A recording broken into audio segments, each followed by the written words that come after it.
Alright folks, another installment of Project YFZ Special Edition 2006.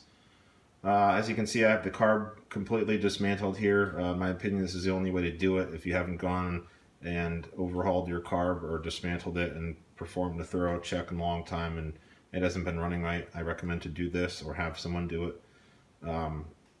Everything has been cleaned in the ultrasonic cleaner. I might have to do a couple pieces again, but for the most part it cleaned up very simply with some hot water and dish soap, Dawn dish soap. It looks brand new, which is what I was shooting for. Everything's just in great shape. I split the mid body of the carb here. It's an important one to do. If it's got some time on it, to fully validate and make sure that all these circuits are clean, the O-rings are in good shape.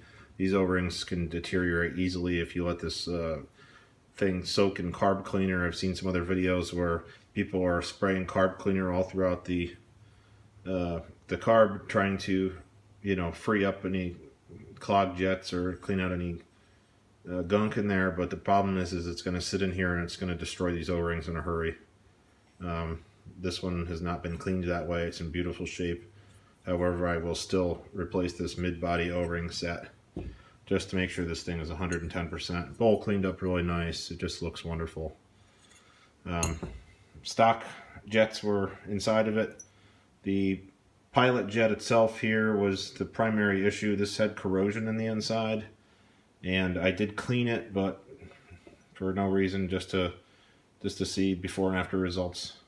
It's going to be replaced with this Kian 45 that came from the GYTR kit. The main jet's going to be replaced with a 165. Being a 2006, it's got a stock needle that is non-adjustable, so that is no good. I want to get that out of there, put in the GYTR, which is using the NCVQ needle, 7 clip settings. Everything else cleaned up really well so far, so I will be going through this a little bit more and reassembling it. As far as the fuel screw, I'm going to be using this right here. This is the R&D Flex Jet. This gives you a remote location and easy adjustment rather than trying to reach in there and turn the little aluminum common aftermarket one or the factory one, which is practically impossible to adjust. This is just worth its weight. It's only about 35 bucks or so, shipped to your door.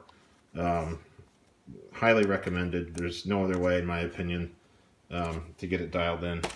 A couple other things. This is the fuel hose that goes from the gas valve to the carburetor. I'm going to be adding in a little Briggs & Stratton fuel filter here, just to have a little bit of extra protection. There is strainers built in. This is the stock fuel valve.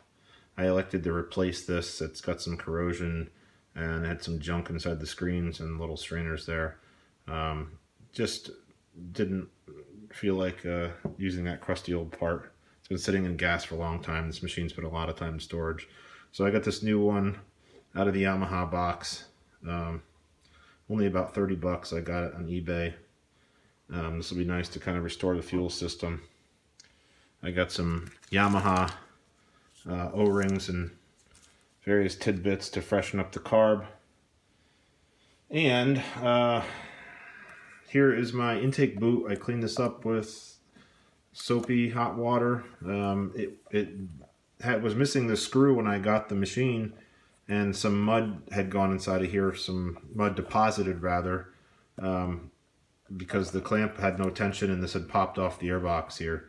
The good thing was down in the actual area here where it butts up against the carb, there was no mud. It was mostly stuck against the wall here, this flat spot here.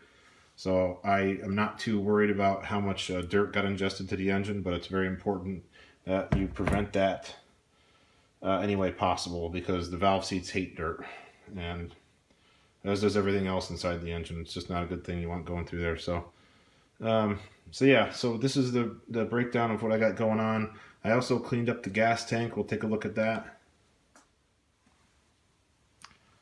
So here it is, gas tank all cleaned up.